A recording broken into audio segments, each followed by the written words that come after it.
बिस्मिल्लाहिर्रहमानिर्रहीम। आज हम लोग स्टडी करने जा रहे हैं ब्लड वेसल्स के बारे में। ब्लड वेसल्स ये थर्ड कंपोनेंट है ब्लड सर्कुलेटरी सिस्टम का। इसमें आर्टरीज आ जाती हैं, वेन्स आ जाती हैं और कैपिलरीज आ जाती हैं। सबसे पहले अगर हम लोग बात करें आर्टरीज के हवाले से, तो आर्टरीज ऐसी ब्लड वेसल्स हैं जिन्होंने ब्लड को खून से डिफरेंट बॉडी पार्ट्स में लेके जाना है। आर्टरीज यानी कि अवे लेके जाना है, कैरी ब्लड अवे। आर्टरीज ए से स्टार्ट हो रहा है और अवे भी ए से स्टार्ट हो रहा है, तो यहाँ से आप लोगों ने जो है वो आसानी से याद कर लेंगे।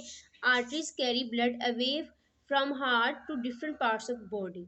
नेक्स्ट अगर हम लोग इसकी वॉल्स की बात करें ना, तो आर्टरीज की वॉल जो है 3 लेयर से मिलकर बनी हुई है, यानी कि ये मुख्तलिफ तरह की 3 तहों से मिलकर बनी हुई है। सबसे पहले आउटर की बात करें, आउटर लेयर की बात करें, तो उसमें कनेक्टिव टिश्यूज मौजूद हैं और इलास्टिक फाइबर्स मौजूद हैं। इलास्टिक फाइबर्स की प्रेजेंस इस बात की निशानदेही करती है कि इसके अंदर इलास्टिसिटी पाई जाती है, यानी कि इसका डायमीटर बड़ा भी हो सकता है और छोटा भी हो सकता है।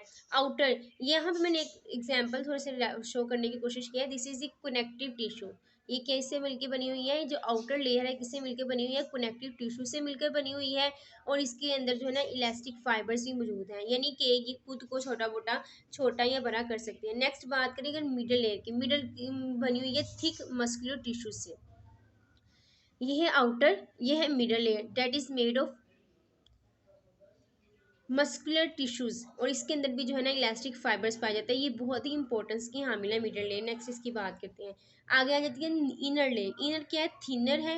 ये जो इनर लेयर ये क्या है? बहुत ही बारीक एंडोथीलियम से मिलकर बनी हुई है। और नेक्स्ट जो है ना आर्टरीज ने डिवाइड हो जाना है मुख्तलिफ छोटी छोटी स्मॉलर वेसल्स के अंदर, जिसका हम लोग कहते हैं आर्ट्रियोल्स। क्लियर है? ये तीनों की तीनों लेयर्स हैं जो कि आर्टरीज की कंपोजिशन को रिप्रेजेंट करती हैं। आउटर है कनेक्टिव टिश्यू से, मिडल जो है वो मस्कुलर टिश्यू से, और इनर जो है वो एंडोथीलियम से मिलकर बनी हुई है। अब जो मिडल लेयर है ना वो इम्पोर्टेंट इस वजह से है कि इसके अंदर जो ना हायर ब्लड प्रेशर हो जाता है वेस्कुलर वेंट्रिकुलर सिस्टोल की ड्यूरेशन। इसमें क्या हो जाता है? मिडल के अंदर क्या हो जाता है? हाई ब्लड प्रेशर हो जाता है। और अगर इसकी प्रेजेंस, हाई ब्लड प्रेशर की जो प्रेजेंस है वो इस बात की निशानदेही करती है कि इसके अंदर कोई भी वाल्व एग्जिस्ट नहीं करेगा, यानी कि वाल्व का मतलब है एंट्री देना, ठीक है? तो अगर वन फ्लो होगा, इनकी ये बैक जो है ना वो प्रेशर नहीं जाएगा, प्रेशर इतना ज़्यादा हो जाएगा कि वो अभी भी जो है ना वो बैक नहीं जाएगा फ्लो। अब जो आर्टरीज है ना उन्होंने क्या करना है? डिवाइड होना है स्मॉलर से स्मॉलर वेसल्स के अंदर। उसको हमने किसका नाम दिया है? आर्ट्रियोल्स का नाम दिया हुआ है। अब मैंने कहा था कि इसके अंदर क्या पाई जा रही है? इसके अंदर इलास्टिक फाइबर्स पाए जा रहे हैं, इनके इसके अंदर इलास्टिसिटी पाई जाएगी। तो इसमें बेसिकली जो है ना वो दो चीज़ें होंगी, एक वैजो कंस्ट्रक्शन होगी और दूसरा वैजो डायलेशन होगी। वैजो कंस्ट्रक्शन का मतलब ये है कि जब भी मसल जो है वो कॉन्ट्रैक्ट करते हैं, उस कॉन्ट्रैक्शन के नतीजे में आर्ट्रियोल्स यानी कि जो स्मॉलर वेसल्स हैं उन्होंने क्या करना है? अपने ब्लड के फ्लो को कम कर देना है। और इसके ब्लड के फ्लो को कम करने का जो प्रोसेस होता है ना वो वैजो कंस्ट्रक्शन कहलाता है, ठीक है? क्या कहलाता है? वैजो कंस्ट्रक्शन कहलाता है। यानी कि अगर हम लोग सर्दियों की बात करें तो जो हमारी जो हाथों की जो वेन्स हैं वो हम लोग को नज़र नहीं आ रही, क्योंकि हम क्या कर रहे थे? हीट को जो है ना वो बॉडी के लिए जो है ना वो महफूज कर रही होती हैं, ताकि बॉडी मैक्सिमम जो है ना हीट जो है ना यूटिलाइज कर दे। That is the process of vasoconstriction, जिसमें जो ब्लड का जो फ्लो है वो रिड्यूस हो जाता है, ठीक है? ये उस वक़्त होता है जब कॉन्ट्रैक्ट मसल कर जाते हैं। जब कॉन्ट्रैक्ट मसल कर जाते हैं तो आर्ट्रियोल्स में जो है वो कंस्ट्रक्शन पाई जाती है, और इस कंस्ट्रक्शन की वजह से जो है ना ब्लड का फ्लो जो है ना उसमें कमी आ जाती है। इसके ब्लड के फ्लो में जो कमी आना ना दैट इज़ द वाइजो कंस्ट्रक्शन, ठीक है? इसको क्या कहते हैं? वाइजो कंस्ट्रक्शन का नाम देते हैं। यानी कि खून की नालियों का सिकुड़ना, दैट इज द वैजो कंस्ट्रक्शन। इसमें क्या हो जाता है? रिड्यूस हो जाता है ब्लड का फ्लो। नेक्स्ट हम बात करते हैं वैजो डायलेशन की। इसकी बात करने जा रहे हैं हम लोग वैजो डायलेशन की। वैजो डायलेशन एक ऐसा प्रोसेस है जो कि बिल्कुल अपोजिट है वैजो कंस्ट्रक्शन में। वैजो कंस्ट्रक्शन में रिड्यूस होना था ब्लड फ्लो, जबकि इसमें क्या होगा? एक्सपैंड होगा। जैसे अगर हम लोग बात करें ना वैजो डायलेशन, जैसे हमारे पास एक गर्मियाँ होती है तो हमारे हाथों की जो वेज होती है ना वो नजर आ रही होती है। This is the process that explain the process of vasodilation. इससे मसल ने क्या हो जाना है? रिलैक्स हो जाना है और आर्ट्रियोल से डायलेटेड हो जाना है, उन्होंने फैल जाना है ताकि ज़्यादा से ज़्यादा ब्लड का फ्लो हो। जब ज़्यादा से ज़्यादा ब्लड का फ्लो होगा तो हीट है ना वो बॉडी से बाहर निकलेंगे। तो this process is vasodilation. Clear है जी? अब आर्ट्रियोल्स ने क्या करना है, खुद को डिवाइड करते जाना है रैपिडली, यहाँ तक कि इन्होंने एक नेटवर्क बना लेना है माइक्रोस्कोपिक, और इसमें कोई भी जो सेल है ना वो ज्यादा मच अवे नहीं होगा कैपिलरीज के साथ। और इसमें जो है ना अगर आर्टरीज में कोई प्रॉब्लम हो जाती है, जैसे कोलेस्ट्रॉल जमा हो जाता है, तो मजीद जो है ना वो डिसऑर्डर होने के भी खदशात होते हैं। फर्स्ट ऑफ ऑल जो मैं डिस्कस कर रही हूँ, जैसे एथरियोस्क्लेरोसिस। ये क्या है जी, एथरियोस्क्लेरोसिस है, जिसका ताल्लुक जो है ना एथीरोमा के साथ है। किसके साथ इसका ताल्लुक है, एथीरोमा के साथ। एथरियोस्क्लेरोसिस वर्ड पे फोकस करो, एथरी यानी कि पोर्ट्रेज, और स्केलेरोसिस यानी कि हार्डनिंग हो जाती है। इसमें क्या हो जाती है, नैरो आ जाती है, तंगी आ जाती है, सख्तीपन आ जाती है। किसमें, आर्टरीज में। आर्टरीज में ये जो तंगी आ जाना या कोलेस्ट्रोल का डेपोजिट हो जाना, डैट इज द एथरियोस्क्लेरोसिस। ठीक है, ये बेसिकली डिसऑर्डर है, इसकी वजह से बहुत ज़्यादा कॉम्प्लिकेशंस भी हो जाती हैं। और एथरियोस्क्लेरोसिस का किसके साथ ताल्लुक है, एथीरियोमा के साथ ही। बेसिकली ये क्या है जी, एथीरोमा को हम लोग इस तरह से डिफाइन करते हैं कि deposition of hard yellow plaque of liquid material, यानी कि इनर लेयर के अंदर मटेरियल की जो हार्ड डेपोजिशन है ना, that is the process of atheroma. Clear है जी। इसमें बेसिकली मेन रीजन यही होती है कि हाई लेवल हो जाता है कोलेस्ट्रॉल का, और ब्लड में जो है ना वो इजीली जो है ना वो पास आउट नहीं हो पाता। जब ब्लड ही नहीं पास आउट हो पाएगा आर्टरीज में से, तो डेफिनेटली जो है ना कॉम्प्लिकेशंस फेस करना पड़ेंगे। आर्थरियोस्क्लेरोसिस के बाद में क्या होता है जी, इसमें डीजेनरेटिव आर्टरियल चेंज होता है, जिसका ताल्लुक जो होता है ना वो एडवांसिंग एज के साथ होता है। जैसे जैसे with the passage of time या एज गुजर बढ़ने के साथ साथ क्या हो जाता है, जो आर्टरियल चेंज है ना वो आ जाता है। और ये किस वजह से आता है, क्योंकि इसमें डीजेनरेटिव यानी कि थोड़ी बहुत तब्दीलियां रूनुमा हो जाती हैं, जैसे कि कोलेस्ट्रॉल की डेपोजिशन हो जाना। तो आमतौर पर क्या होता है कि इसमें जो है ना आर्टरीज की जो मिडिल लेयर होती है, आर्टरीज की जो मिडिल लेयर होती है उसमें क्या पाई जाती है, थिकनिंग पाई जाती है। तो जिसको हम लोग अमूमन एथीरोमा कहते हैं। क्या बोलते हैं, एथीरोमा कहते हैं। इसमें क्या होता है जी, एथीरोमा में फॉर्मेशन हो जाती है थ्रोम्बस की या क्लाउड की फॉर्मेशन हो जाती है। किसकी फॉर्मेशन हो जाती है, क्लाउड की फॉर्मेशन हो जाती है, जिसकी वजह से ब्रेन में जो है वो ब्रेन और हार्ट जो है ना वो फैटल हो सकते हैं। एथेरोस्क्लेरोसिस एक मेजर कंडीशन है जो कि हार्ट अटैक की रीजन बनती है। क्लियर है जी, एथेरोस्क्लेरोसिस। अब हम लोग जो है ना नेक्स्ट इसको डिस्कस करते हैं, दैट इज द वेन्स। अब वेन क्या है जी, वेन बेसिकली देखें, कैपिलरीज ने ज्वाइन होना है तो वेन्यूल्स बना देंगी। जैसे हमने बात की ना पहले कि आर्टरीज मजीद डिवाइड करेंगे तो उसको हम आर्ट्रियोल्स का नाम देते हैं। ऐसे जब वेन्स मजीद डिवाइड करेंगे ना तो उसको हम लोग वेन्यूल्स का नाम दे देंगे। किसका नाम दे देंगे, वेन्यूल्स का नाम दे देंगे। आर्टरीज ने ब्लड को अवे लेके जाना था, और वेन्स यानी कि वापस, इसने ब्लड को बॉडी पार्ट से वापस हार्ट तक पहुंचाना है। This is the veins. Clear है जी। वेसल्स ऐसी वेसल्स हैं जो कि ट्रांसपोर्ट करती हैं ब्लड को बॉडी सेल से टूवर्ड्स हार्ट। ये वाल्स जो होती है ना वेन्स की, वो उसमें भी 3 लेयर्स पाई जाती हैं। जैसे हमने डिस्कस किया था ना कि आर्टरीज की वाल्स में 3 लेयर्स पाई जाती है, इस तरह वेन्स की वाल्स में भी जो है ना वो 3 लेयर्स पाई जाती है। यहाँ पे इसकी प्रॉपर डेफिनेशन भी लिखी हुई है। वेन्स ऐसी ब्लड वेसल्स हैं जिन्होंने ट्रांसपोर्ट करना होता है ब्लड को बॉडी सेल से हार्ट की तरफ। क्लियर है। वेन्स की जो वॉल्स हैं उसमें 3 लेयर्स पाई जाती हैं। मिडल लेयर की बात करें तो वो रिलेटिवली थिन होती है। This is the endothelium, elastic layer, smooth muscles and connective tissues. अब मिडल लेयर की बात करें तो वो क्या है, रिलेटिवली थिन है और सिर्फ स्लाइटली मस्कुलर है, सिर्फ और सिर्फ जिसमें इलास्टिक फाइबर्स बहुत ही कम तादाद में पाए जाते हैं। क्या है जी, इलास्टिक लेयर तो मौजूद है, इलास्टिक फाइबर्स तो मौजूद हैं, लेकिन बहुत ही कम मिकदार में, यानी कि ये इलास्टिसिटी बिहेवियर को शो नहीं करेगी। जैसे हम लोगों ने आर्टरीज में देखा ना कि उन्होंने इलास्टिसिटी बिहेवियर को शो किया, जिसमें वेजो कंस्ट्रक्शन हमने देखा, वेजो डायलेशन देखा कि उन्होंने अपना डायमीटर जो है ना वो बढ़ा भी लिया था और कम भी कर लिया था। लेकिन वेन्स में ऐसा बिल्कुल भी नहीं होगा, वेन्स में ऐसा बिल्कुल भी नहीं होगा। इसमें क्या होगी, मिडल लेयर क्या है, रिलेटिवली थिन है, बारीक है, लेकिन इसमें सिर्फ और सिर्फ चंद जो है ना वो इलास्टिक फाइबर्स के मसल्स पाए जाते हैं। और इसमें सेमी ल्यूनर जो वाल्स होते हैं ना वो भी प्रेजेंट होता है वेन्स के अंदर। क्या है जी, सेमी ल्यूनर वाल्स भी मौजूद होता है। जबकि अगर हम लोगों ने बात की ना वाल्व की, तो वो बिल्कुल आर्टरीज में नहीं मौजूद था, जबकि वेन्स में क्या है, मौजूद है, सेमी ल्यूनर वाल जो है मौजूद है। अब आर्टरीज में प्रेशर बहुत ज़्यादा था एज कम्पेयर टू वेन्स। अब ये जो वाल जो होंगे ना बैक फ्लो करेंगी ब्लड को, ये हम लोगों ने जो है ना वो पढ़ लिया है। अब प्रेशर जो है ना वो सराउंडिंग मसल्स के ऊपर कैरी होगा, जब ये कॉन्ट्रैक्ट करेंगे तो डेफिनेटली दबाया जाएगा वेन्स को, और इस बात में हेल्प होगी कि जो ब्लड का जो रिटर्न फ्लो है ना उसमें मदद हो सके हार्ट की तरफ। जैसे ही प्रेशर आएगा सराउंडिंग मसल्स में, उस वक्त क्या होगा, दबाव आएगा वेन्स में। जब दबाव आएगा वेन्स में तो वो असिस्ट करेगा, हेल्प करेगा कि जो ब्लड है ना वो टूवर्ड्स हार्ट चला जाए वापस। वेन्स आपस में ज्वाइन करती हैं लार्ज वेन्स में, जो कि बिलाखिर जो है ना वीना कैवा बना देती है। वीना कैवा की हम लोग जो है ना वो स्टडी जो है ना वो कर चुके हैं, जैसे कि इंफीरियर वीना कैवा और सुपीरियर वीना कैवा, जिनका एक स्पेसिफिक रोल है हार्ट की फंक्शन में भी और इससे रिलेटेड है। वेन्स ने क्या करना है, आपस में इकट्ठा होना है तो लार्ज वेन्स की बना देंगे, ठीक है, और बिला आखिर वो किस में कन्वर्ट हो जाएगा, वीना कैवा के अंदर।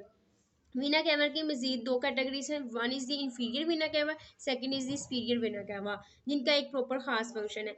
इन्होंने क्या करना है, ब्लड को जो है ना right atrium of the heart में डाल देना है। इन्होंने वीना कैवा का क्या काम है, हार्ट की एक चैम्बर में जो कि राइट चैम्बर है, राइट एट्रियम में जो है ब्लड को लेकर जाना। This is the function of veins. Clear है। यहाँ पे आप लोग ये देख लेंगे कि आउटर कनेक्टिव टिश्यूज हैं, ठीक है। इनर में देखें तो बहुत ही कम जो है ना इलास्टिक फाइबर्स पाए जा रहे हैं, और मिडल के अंदर बहुत ही कम इलास्टिक फाइबर पाए जा रहे हैं, जबकि जो इनर है वो एंडोथीलियम से मिलकर बनी हुई है। किससे मिलकर बनी हुई है, एंडोथीलियम से मिलकर बनी हुई है। अब नेक्स्ट हम लोग जो डिस्कस कर रहे हैं that is the capillaries. This is the capillaries ऐसी वेसल्स हैं जिन्होंने रबत कायम करना है वेन्स में भी और वेन्स में भी और आर्टरीज के अंदर भी। वेन्स और आर्टरीज में को जो आपस में जुड़ाता है यानी कि रबत कायम करता है, डेट इज दी कैपिलरीज। वो कौन है, वो कैपिलरीज है। अब ये मैंने आपके सामने ये जो है ना, ये मैंने आपके सामने रखी है आर्टरी। आर्टरी ये है, ठीक है, जबकि वेन्स ये हैं। इन दोनों ने आपस में मिलना है, तो ये जो सेंटर में जो आपको नजर आ रहा है दिस इज द कैपिलरीज। ये क्या है जी, कैपिलरीज है। दिस इज द कैपिलरीज, जिन्होंने ब्लड वेसल्स हैं, इनके पास वाल्स मौजूद है, लेकिन ये सिर्फ वन सेल थिक है। ये क्या है, वन सेल थिक है। ब्लड अपेयर्स हो जाना है कैपिलरी वाल्स में, और ये जो कैपिलरीज होंगे ये इस काबिल होंगे कि परमिएबल कर सकें, यानी कि गैसेस का एक्सचेंज कर सकें, का ऑक्सीजन को अंदर लेके जा सकें और कार्बन डाइऑक्साइड को बाहर लेके आ सकें, और मजीद ग्लूकोज हो गया, जितने भी यानी कि मटीरियल्स हैं, गैसेस एक्सचेंज है, वो इस प्रोसेस में हो सकता है। अब वाटर या डिजोल्व सब्सटेंसेस जो है ना इसमें पास आउट करते हैं, जिसमें ऑक्सीजन आ जाता है, कार्बन डाइऑक्साइड आ जाता है, डिजोल्व फूड आ जाती है, एक्सक्रीटरी प्रोडक्ट आ जाती है, वो टिश्यूज में ले भी जाते हैं और अंदर से निकाल भी देते हैं। This is the exchange of material जो है ना वो कैपिलरीज में हो जाता है। अब कैपिलरी जो नेटवर्क है ना वो बहुत ही डेंस होता है, इसमें कोई भी जो लिविंग सेल्स है ना वो सप्लाई ऑफ ऑक्सीजन से या फूड से जो है ना वो दूर नहीं रहता, आसानी से जो है ना कैपिलरी नेटवर्क के जरिए जो है ना इनको खुराक मिल जाती है, जैसे कि ग्लूकोज हो गया, फूड हो गया, ठीक है, ऑक्सीजन हो गया। जब ऑक्सीजन अंदर जाती है यानी कि यहाँ पे बहुत ज़्यादा सेल्स मौजूद है ना, यू नो वेरी वेल, जब सिमिलर सेल्स आपस में मिलते हैं तो एक स्पेसिफिक फंक्शंस पे फॉर्म करते हैं, ठीक है, डेट इज द टिश्यू। तो ये जितने भी सेल्स हैं इनको खुराक चाहिए, इनको फूड चाहिए, तो यहाँ से जो है ना वो खुराक दाखिल होगी, जैसे कि ऑक्सीजन अंदर आई है, ठीक है, और कार्बन डाइऑक्साइड क्या किया है यहाँ से बाहर किया है, तो this is the exchange of gases. तो ये किस प्रोसेस के जरिए हुआ है, ये कैपिलरीज के जरिए हुआ है। और ये कैपिलरीज क्या है, सिर्फ और सिर्फ वन सेल थिक है। ये क्या है, वन सेल थिक है कैपिलरीज। अब ब्लड अफेयर जो है ना वो कहाँ पे मौजूद है, कैपिलरीज में मौजूद है, जो कि परमिएबल है, जिसके नतीजे में बहुत ज़्यादा सब्सटेंसेस जो है ना एक्सचेंज हो सकते हैं। कैपिलरी नेटवर्क बहुत ही डेंस है, ये मैं आपको जो है ना यहाँ पे लिख के भी दिखाया हुआ है कि capillary network is so dense. Liver की बात करें तो हर सेल का जो है ना एक डायरेक्ट कॉन्टेक्ट है कैपिलरी के साथ, कैपिलरी के साथ हर सेल का डायरेक्ट कांटेक्ट है। जो कैपिलरी का डायमीटर है ना वो तब्दील हो जाता है नर्वस स्टिमुलेशन की मदद से। नर्वस स्टिमुलेशन जो है ना वो कैपिलरी के डायमीटर को तब्दील कर सकती है। और विच एंड्स, जिसका जो एंड्स है ना वो बहुत ही क्लोज है केमिकल्स की मदद से। वो कौन से केमिकल्स हैं? वो हिस्टामिन्स हैं जो कि डेलिएट कर देते हैं इसको, ठीक है, जो इसको फैला देते हैं। अब जो डायमीटर की जो तब्दीली है ना वो किसकी वजह से आ जाती है? शेप सेल्स की में तब्दीली की वजह से डायमीटर में तब्दीली आ जाती है। क्लियर है जी? जब भी डायमीटर में तब्दीली आती है तो वो किस वजह से आती है? क्योंकि शेप सेल्स में तब्दीली आ रही होती है, जो इस बात की जिम्मेदार होती है कि pre capillary sphincters, sphincters mean एक रास्ता है, एक दरवाज़ा है, वहाँ से जो है ना वो एंट्रेंस होनी है और इसने रेगुलेट करना है ब्लड के फ्लो को। इसका क्या काम है जी? इसने ब्लड के फ्लो को रेगुलेट करना है। अब कैपिलरीज जो है ना उसमें ब्लड की जो अमाउंट है वो फ्लो करती है सर्टन टिश्यूज़ के अंदर, यानी कि कैपिलरी साइड में जहाँ पे मटेरियल क्या होता है, एक्सचेंज होता है। ये सारा का सारा जो प्रोसेस जो लिखा हुआ है वो मैंने सारा एक्सप्लेन कर दिया हुआ है। इसमें मटेरियल कहाँ जाना है? बॉडी से material exchange blood to body tissue. Blood से बॉडी टिश्यूज़ के अंदर मटेरियल का एक्सचेंज होना है, वो किस मदद से होना है? वो कैपिलरीज की मदद से होना है। इसमें बेसिकली थ्री वेज है। एक एक्टिव ट्रांसपोर्ट है, यानी कि डिफ्यूजन के प्रोसेस से भी होना है, इंटरसेलुलर स्पेसिस की वजह से भी होना है, एंडोथीलियम लाइनिंग की इंटरसेलुलर स्पेसिस से भी जो है ना वो एक्सचेंज होना है मटेरियल का। मजीद ये कि मटेरियल जो है ना वो कैपिलरीज की कैविटीज यानी कि एंडोसाइटोसिस की मदद से भी जो है ना वो मटेरियल जो है ना वो मूव होगा और देन पास होगा डिफरेंट साइड्स में एक्सोसाइटोसिस की प्रोसेस में। एक्सोसाइटोसिस का प्रोसेस भी जो है ना वो बहुत ही वेल नोन प्रोसेस है। अब जो एक्टिव ट्रांसपोर्ट है ना और डिफ्यूजन है सेल से सेल लाइनिंग की, कैपिलरी वॉल की सेल लाइनिंग में जो एक्टिव ट्रांसपोर्ट और डिफ्यूजन है ना वो इंटरस्टिशियल फ्लूइड या फिर एक्स्ट्रा सेलुलर फ्लूइड में होती है और then to the body cells आती है, या फिर इसके बिल्कुल अपोजिट होता है। This is the active transport, ठीक है ना, इंटरस्टिशियल और एक्स्ट्रा सेलुलर फ्लूइड। अब इंटरस्टिशियल फ्लूइड की बात करें ना तो ये बेसिकली ऐसा फ्लूइड होता है जिसमें जो है वो कैपिलरीज के अंदर जो प्रेशर है ना उसकी वजह से जो है ना ब्लड से फ्लूइड की लीकेज होती है। ब्लड प्लाज्मा से फ्लूइड की लीकेज कॉन्टीन्यूसली होती है ताकि जो है ना वो कैपिलरीज और टिश्यूज़ की जो सराउंडिंग स्पेस है ना वो फिल की जा सके। तो इस तरह के जो फ्लूइड होते हैं ना उसको इंटरस्टिशियल फ्लूइड कहते हैं, जो कि कंसिस्ट होते हैं आमतौर पर वाटर डिजॉल्व न्यूट्रिएंट से, हार्मोन से, गैसेस से, वेस्टेज से और स्मॉल प्रोटीन्स वगैरह से। क्लियर है जी? ये जो एक्टिव ट्रांसपोर्ट और जो डिफ्यूजन का प्रोसेस वगैरह है तो ये किसमें, इसमें बेसिकली क्या होगा? Water dissolve nutrients, hormones, gases, waste और स्मॉल प्रोटीन्स का जो है ना वो एक्सचेंज होता है। जबकि लार्ज प्रोटीन जैसे कि रेड ब्लड सेल्स हैं, ये प्लेटलेट्स हैं, ये कभी भी इंटरसेलुलर स्पेसिस पे से नहीं गुजरते। मैंने आपको बताया कि सिर्फ और सिर्फ वन सेल ठीक है, तो ये कभी भी ये जो लार्ज प्रोटीन्स है ना, ये रेड ब्लड सेल्स हैं या प्लेटलेट्स हैं, वो आउट ऑफ नहीं होते, इंटरसेलुलर स्पेसिस कैपिलरी वॉल में से नहीं गुजरते। तो इस वजह से जो रिमेन होती है ना विद इन दी कैपिलरीज, और कुछ ब्लड सेल्स होते हैं वो खुद को दबा लेते हैं और आसानी से जो है ना वो एक्सचेंज मटेरियल कर लेते हैं ब्लड में और दूसरे बॉडी सेल्स में। मैंने कहा था कि वेन्स जो है ना वो स्मॉलर क्या बना लेंगी? वेन्यूल्स बना लेंगी, वेन्यूल्स। जबकि आर्टरीज जो है ना मजीद डिवाइड करके क्या बना देंगी? Arterioles, arterioles. ठीक है, अब ये जो मैं इसकी पीछे मैं डेफिनेशन डिस्कस कर चुकी हूँ कि आर्टरी ने डिवाइड होना है आर्ट्रियोल्स में, जबकि वेन्स ने डिवाइड होना है वेन्यूल्स में। तो यहाँ पे क्या हो रहा है? एक्सचेंज ऑफ मटेरियल हो रहा है। This is the function of capillaries.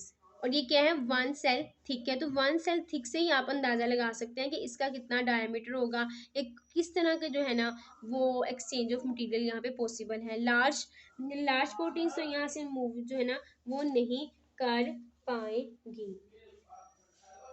Clear है जी? अब मैं थोड़ा सा अगर आपको यहाँ पे कंपैरिजन अगर बताना चाहूँ तो इसमें आप लोग जो है ना वो अंडरस्टैंड कर सकते हैं कि जो आर्ट्रियोल्स है ना उनका काम है ब्लड को वे लेके जाना, जबकि वेन्स का काम है टूवर्ड्स हार्ट लेके जाना, और कैपिलरीज ने क्या करना है? इन दोनों में रबत कायम करना है। सिंपल में शॉर्ट में मैं ये इसको एक्सप्लेन कर रही हूँ। अब जो आर्टरीज है इनके पास ऑक्सीजनेटेड ब्लड होना है स्वाय पल्मोनरी आर्टरी की, ठीक है, इसमें क्या होना है? आर्टरीज में कौन सा ब्लड होता है? Oxygenated blood.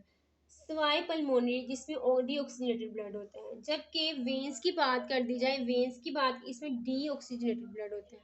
क्या होता है इसमें? Deoxygenated blood, deoxygenated blood. Clear है जी? और इसमें क्या कौन सा है जी? ऑक्सीजनेटेड है। अब कैपिलरी का काम ये है कि इन दोनों ब्लड को जो है ना वो मिक्स करना ऑक्सीजनेटेड को भी और डीऑक्सीजनेटेड को। आर्टरीज की बात की जाए, इसमें वाल्व नहीं मौजूद थी, इसमें बहुत ज़्यादा प्रेशर होता है, यानी कि वन वे फ्लो होता है, यानी कि बैक नहीं जाता। क्लियर है जी? One no valves in arteries but valves are present in veins. ठीक है, जो कि ब्लड को जो है ना बैक टू द हार्ट लेके जाने में मदद करती है। कैपिलरीज की बात करें तो इसमें कोई भी वाल्व नहीं मौजूद होता। आर्टरीज में हाई ब्लड प्रेशर होता है, जबकि लो ब्लड प्रेशर होता है वेन्स के अंदर। क्लियर है जी? अब मजीद देखिए तो हम लोग जो है ना पल्स चेक कर सकते हैं आर्टरीज में। वेव ऑफ ब्लड प्रेशर या pulse due to heart beat can be detected in the case of arteries. बल्कि जबकि वेन्स की बात करें तो इसमें कोई भी हम लोग जो है ना पल्स चेक नहीं कर सकते और ना ही हम लोग कैपिलरीज में चेक कर सकते हैं। क्यों हम लोग कैपिलरीज में चेक कर सकते हैं? क्योंकि इसमें हाई ब्लड प्रेशर होता है। क्या होता है जी? हाई ब्लड प्रेशर होता है। अब ब्लड प्रेशर की जो वेव है या पल्स है ना, हार्ट बीट को हम क्या कर सकते हैं? डिटेक्ट कर सकते हैं। ब्लड का जो फ्लो है ना वो आर्टरीज में 400 से लेकर 500 मिलीमीटर तक होता है पर सेकंड। एक सेकंड के अंदर जो ब्लड का फ्लो जो है ना वो 400 से लेकर 500 मिलीमीटर तक जा सकता है एरोटा में। ठीक है, और इसमें बाद में जो है ना एरोटा में जा सकता है, बाद में ये डिक्रीज होता है आर्टरीज के अंदर और देन आर्ट्रियोल्स के अंदर। जबकि रेट ऑफ ब्लड फ्लो की बात करें तो वो बहुत ही कम होता है वेन्स के अंदर, और ब्लड कैपिलरीज में भी बहुत ही फ्लो कम होता है। इसमें जो है ना स्मॉलर बोर है, स्मॉलर बोर आर्टरीज के पास बहुत ही मतलब कि जो स्मॉलर जो सेंट्रल जो एक वो सुराख है वो स्मॉलर होता है, लेकिन वो उसकी थिक वाल होती है। लेकिन इसकी जो वेन्स की बात करें तो इसमें लार्जर बोर होते हैं और थिन वाल्स होती है। कैपिलरीज की बात करें तो लार्जर बोर है एंड वन सेल थिकनेस इसमें एग्जिस्ट करती है। कैपिलरीज में देखें तो कोई मसल या कोई इलास्टिक फाइबर हम लोगों को नजर नहीं आता, जबकि मैंने बताया कि आर्टरीज के केस में हम लोगों को इलास्टिक फाइबर नजर आई, जिसकी वजह से हम लोगों ने इलास्टिक वेजो कंस्ट्रक्शन और वेजो डायलेशन का प्रोसेस देखा। ये भी अल्लाह पाक की हमारे ऊपर बड़ी रहमत है कि हम लोग जो है ना वो खुद के लिए जो है ना वो थोड़ी बहुत हीट जो है ना इन प्रोसेस के जरिए जो है ना वो हम लोग जो है ना इनटेक कर सकते हैं। तो ये वेजो इलास्टिक फाइबर्स कहाँ मौजूद हैं? आर्टरीज के अंदर मौजूद हैं। ठीक है, जबकि वेन्स में देखा जाए तो इनमें जो है थिन मसल लेयर है, लेकिन वो लेस इलास्टिक है एज कम्पेयर टू आर्टरीज। ठीक है, अब थिक मस्कुलर लेयर मैंने कहा, थिक मस्कुलर लेयर भी और फाइबर्स भी कहाँ एग्जिस्ट कर रहे हैं? आर्टरीज के अंदर एग्जिस्ट करें, जो हेल्प करते हैं कि हम लोग पल्सेटिंग फ्लो ऑफ ब्लड को चेंज कर सके, उसमें चेंजिंग में हेल्प हो सके। ये जो इलास्टिक बिहेवियर है वो हेल्प करते हैं changing the pulsating flow of blood को। आर्टरीज में कोई मटेरियल एक्सचेंज नहीं होता, ठीक है, ना ही वेन्स में मटेरियल एक्सचेंज होता है, लेकिन कैपिलरीज रिस्पॉन्सिबल हैं एक्सचेंज ऑफ मटेरियल की।